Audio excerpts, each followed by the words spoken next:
With almost 100 million monthly subscribers worldwide, Netflix has become the new norm. Many people believe that Netflix is the best online streaming media platform, period. But I'm sure there are some things about Netflix that even the most experienced user doesn't know. Here are 10 things that you probably didn't know about Netflix.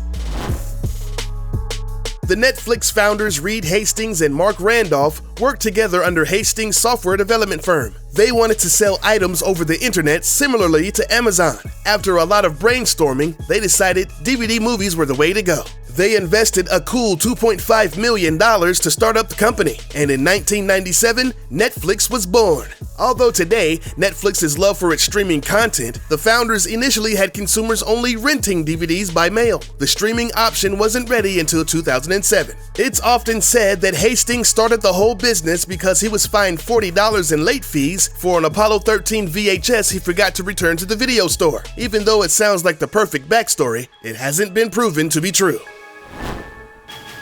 Netflix hasn't always been Netflix. The founders had a bit of a hard time deciding on what to name their new company. The founders considered names like DirectPix.com, Replay.com, and even Luna.com, the name of Randolph's dog. At one point, they named it Kibble.com until they could come up with something more permanent. The two finally decided on a combination of internet and flicks, thus Netflix. For a short time, they fiddled with a rebranding concept that changed one part of the company's name to Quickster. They were trying to make a full transition from DVD sales to online streaming, but customers were extremely confused and annoyed. They would have to create two separate accounts, forcing people to use Netflix for streaming and Quickster for DVD rentals. The split caused so much confusion and uncertainty for customers that Quickster was cut and Netflix remained.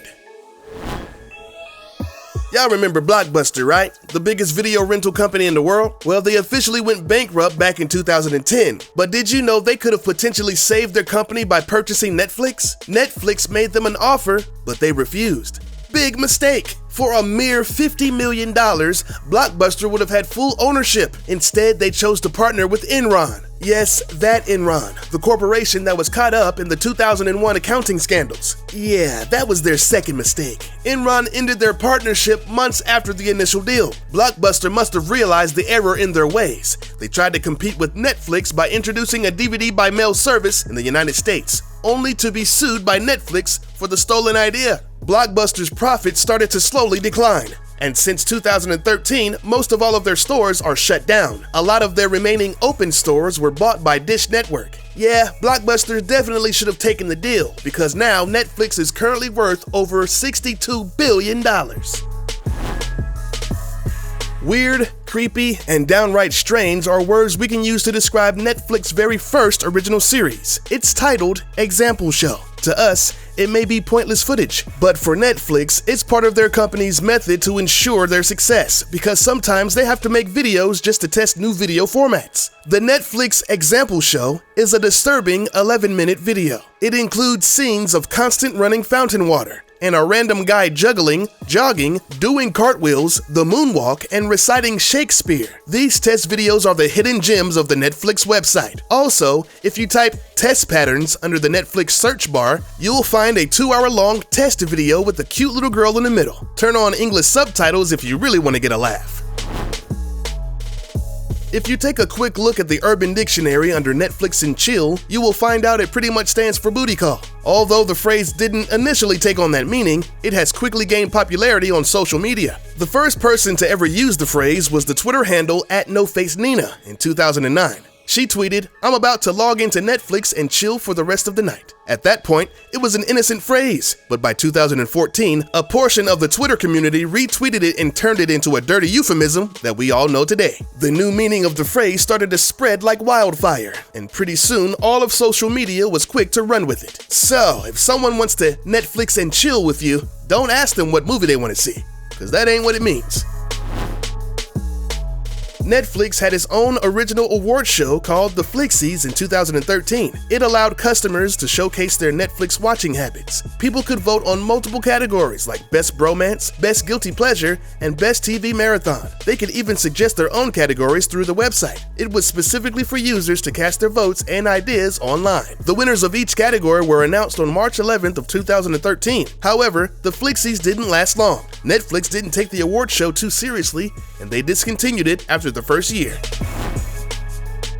What do you do when you want to increase sales? How do you get more customers to subscribe to your business? In 1998, Netflix decided to provide President Clinton's grand jury testimony on DVD. You know, the Monica Lewinsky scandal that led to the president's impeachment trials. During that time, the case had gained high amount of coverage on TV. Netflix wanted to make sure that the court case was available to everyone. They initially rented out the DVD for $4, but for one special day, Netflix dropped the fee down to a measly 2 cents, plus a $2 shipping charge. The scandalous DVD was cataloged into 99 chapters so that viewers could easily skip to the parts they wanted to watch. Netflix downplayed the situation altogether. They claimed that it was just a push to educate the public about history-making events. But during that time, the activity on their website was massive. Now that's what I call excellent sales marketing.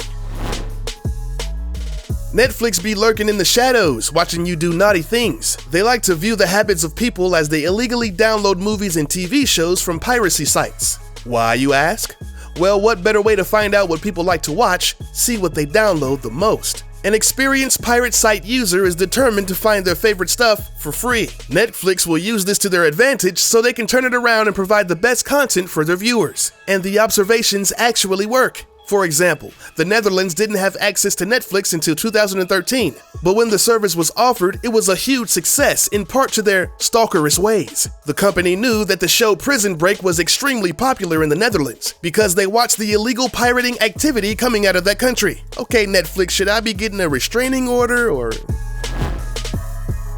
In 2012, a chief content officer at Netflix stated that Canada has third world access to the internet. According to his standards, and apparently everyone else's, Canadian broadband is really bad. He went as far as to say that it's a human rights violation. Extremely low bandwidth caps, exorbitant fees, plus copyright and licensing issues are daily internet dilemmas for Canadians surfing the web. That makes it pretty difficult for Netflix. How can anyone stream under these conditions? Canadians use the internet just as much as anyone else in the world. You would think that their coverage is first class. Unfortunately, the issue is still a hot topic in Canada. Even though there are multiple internet service providers, the situation seems to be the same. Customers are still waiting for better service so they can stream their favorite movies. How does unlimited vacation days sound to you? Sounds good, right? Well, if you work at Netflix, it's a company perk. Hastings has stated that Netflix has a freedom and responsibility culture. The company would rather recognize an employee's success more than the amount of time he spends in the office. Since their work isn't recorded, neither is their vacation. Workers are not required to show up at the office every day, but they are still expected to be efficient and produce top-notch work. The unlimited vacation helps the company to incorporate a better work-life balance for everyone. Hastings has been setting a perfect example for all of his employees. He takes a lot of vacations himself. Unlimited vacations isn't the only bonus though. Workers have access to valet parking, free zip car rental, and free catered lunches and snacks. They can also bring their dog to work. Wow. Excuse me, I have a resume to fill out.